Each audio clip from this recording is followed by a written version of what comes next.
Bonjour à tous, j'espère que vous allez bien. Je suis sûre que cette nouvelle vidéo va vous plaire. Aujourd'hui, je vous montre la recette traditionnelle du Paris-Brest. J'ai fait des versions individuelles pour changer un peu de mes autres vidéos, mais rien ne vous empêche de décliner la recette pour faire un format familial de 6 à 7 personnes. Pour le traditionnel Paris-Brest, nous avons besoin d'un praliné. Pour noter les ingrédients, mettez la vidéo en pause, mais vous pouvez aussi les retrouver en description. Ensuite, de réaliser une pâte à choux. Et bien sûr de confectionner une onctueuse crème mousseline au praliné. Allez, c'est parti pour la recette. Je vais commencer par le praliné amande noisette. Je vais tout d'abord torréfier les fruits secs au four. Vous pouvez prendre que des noisettes ou alors que des amandes. Dans ces cas-là, on parlera de praliné noisette ou praliné amande. Pendant ce temps, je fais un caramel avec le sucre. Je le cuis par ensemencement à feu doux pour contrôler la coloration. Ça permet une fusion progressive et d'avoir une caramélisation homogène sans qu'il y ait des gros morceaux de sucre non fondus. Dès que le sucre commence à devenir liquide, je rajoute une nouvelle couche. En laboratoire de pâtisserie, on procède de cette façon, surtout quand on a une grosse quantité de sucre à faire fondre.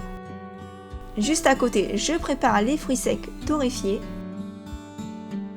Ensuite, quand j'obtiens un joli caramel brun et qu'il n'y a plus de traces de grains de sucre, j'ajoute les amandes et les noisettes, puis je mélange bien pour les enrober de caramel.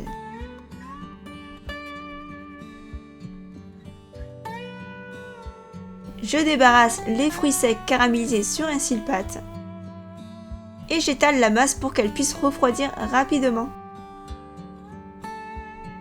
Puis une fois que tout est froid, je concasse les fruits secs pour les mettre dans un robot-coupe pour les mixer.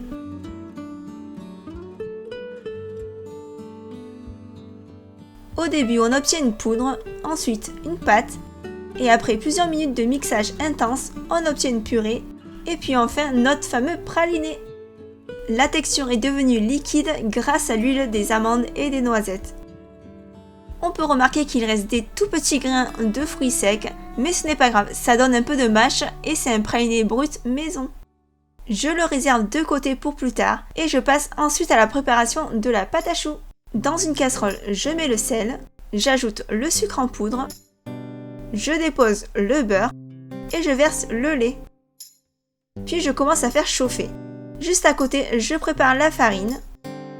Je mélange un peu pour bien séparer mon beurre pour qu'il puisse fondre correctement.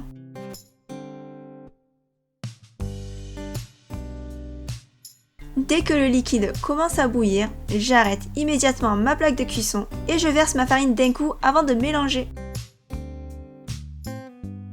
Je finis de mélanger la panade hors de la plaque de cuisson. Ensuite, une fois que j'obtiens une pâte homogène, je rallume ma plaque à induction et je dessèche la pâte quelques minutes.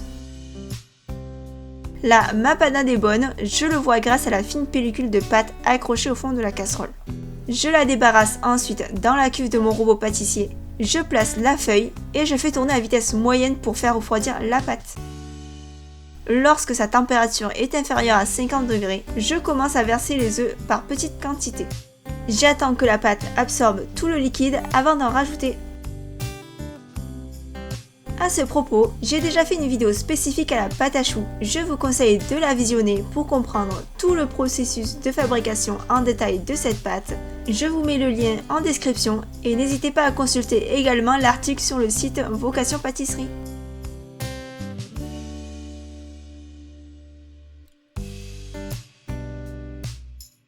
La pâte à choux est bonne, ce qui est important ici c'est de vérifier la texture. Au toucher, elle est souple et forme une pointe comme ceci. Allez, je vais passer au pochage. Pour les Paris-Brest, j'utilise une douille PF cannelée de 14 dents. Cette douille va strier la pâte à choux et leur permettre de gonfler de manière régulière. Si vous ne possédez pas cette douille, vous pouvez prendre une douille unie, ça marchera aussi. Ensuite, je prends une plaque de cuisson anti-adhésive, je beurre la surface. Et petite astuce pour avoir des Paris-Brest réguliers, j'utilise un cercle de 4 cm que je trempe dans un peu de farine et que j'applique sur la plaque de cuisson pour avoir les empreintes. Pour le pochage, je tiens ma poche perpendiculaire à environ 1 cm bien au-dessus de la plaque. Puis je poche 2 cercles l'une sur l'autre. Je trace un premier cercle où je laisse la pâte à choux tomber le long de la douille, puis un autre par-dessus que je presse légèrement sur le premier. Ça permet de donner une belle épaisseur au Paris-Brest. Si vous ne faites pas un double tour, vous risquez d'avoir des Paris-Brest un peu raplapla, à moins d'utiliser du craquelin. Pour finir, je parsème des amandes effilées. Et j'ai fait l'autre moitié avec des amandes hachées. Voilà, c'est prêt à être enfourné. Pour le four, je l'ai préchauffé à 180 degrés. On me demande souvent s'il faut cuire en chaleur tournante ou en chaleur statique. Pour vous montrer, ce dessin-là représente la chaleur tournante et moi je cuis ma pâte à choux en chaleur tournante combinée avec la statique. C'est les réglages de mon four ménager qui marchent bien pour moi. En milieu professionnel, on cuit aussi bien la pâte à choux dans un four ventilé que dans un four à sol. Tous les fours ménagers ne sont pas les mêmes, je vous conseille de faire des tests pour trouver le mode de cuisson idéal de votre four qui vous permettra d'avoir une belle pâte à choux. Je passe maintenant à la crème mousseline. Pour commencer, je vais cuire la crème pâtissière. Donc dans une casserole, je fais chauffer 3/4 du lait. J'ajoute la moitié du sucre dans le lait et l'autre moitié dans la maïzena. Et je mélange bien les deux poudres. De cette façon, la fécule de maïs se dissoudra mieux dans le liquide. J'ajoute les œufs et je mélange à nouveau. Puis je rajoute le reste de lait froid que j'avais gardé. Ça permet d'avoir un mélange œuf-sucre-fécule plus fluide. Dès que le lait bout, je le verse en filet par-dessus. Je fouette constamment la préparation pour éviter une potentielle cuisson des œufs. Et ensuite, je transvase le tout dans la casserole.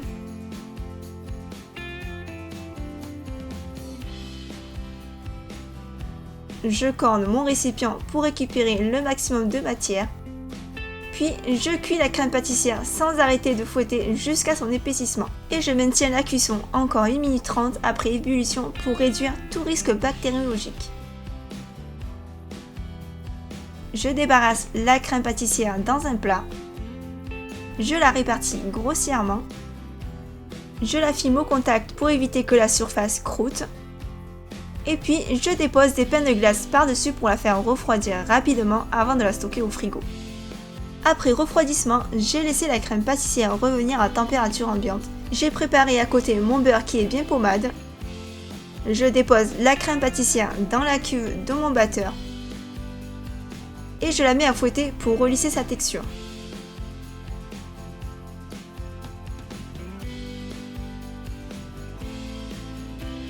Ensuite, j'ajoute les 130 g de praliné maison.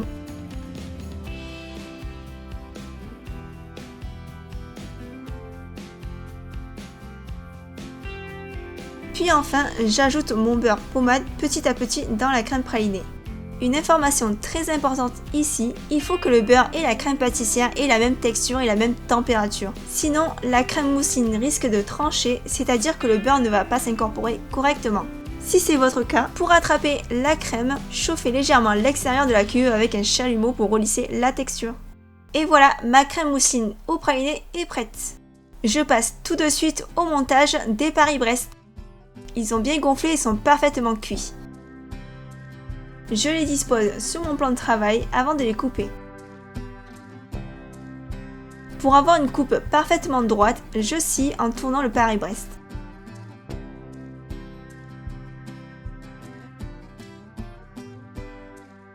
Je coupe légèrement au-dessus du milieu, ça permettra d'avoir une base plus profonde pour pouvoir la garnir.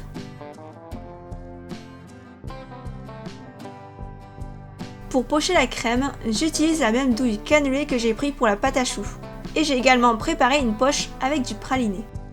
Je garnis un fond de mousseline à la base. Ensuite, je rajoute un fil de praliné au milieu.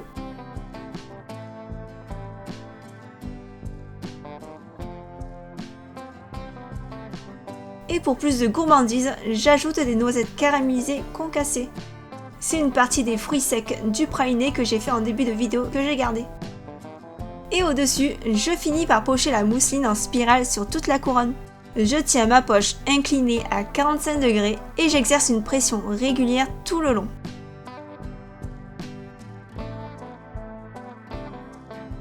Pour les chapeaux, je trouve que ça manque un peu d'amandes. Du coup, ce que je fais, c'est pocher un filet de crème mousseline sur le dessus.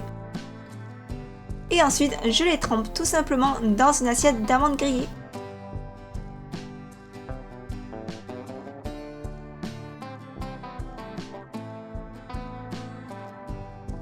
Puis je termine par le sucre glace.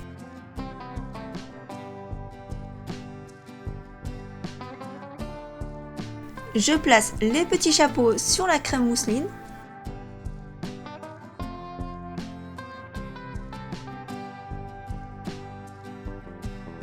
J'ajoute des petites touches de décoration sur le côté avec des petites noisettes. J'espère que la recette vous plaît, n'hésitez pas à me poser des questions en commentaire. Et si vous refaites ma recette à la maison, je serai très curieuse de voir vos reproductions. N'hésitez pas à me suivre sur les réseaux sociaux et à me taguer au passage si vous postez vos pâtisseries. Comme ça, je pourrai les voir et ça me ferait aussi super plaisir. Et voilà, les Paris-Brest individuels sont à présent terminés. Ils sont bien généreux et très gourmands. Je vous conseille de les sortir 15 à 20 minutes du frigo avant de les déguster. Comme ça, la crème mousseline au praliné sera bien onctueuse. J'espère que la vidéo vous a plu. Abonnez-vous si ce n'est pas encore fait pour ne pas rater mes prochaines vidéos. Pour ce qui est de la dégustation, le Paris-Brest est extra bon. Merci d'avoir regardé jusqu'au bout et je vous dis à très bientôt.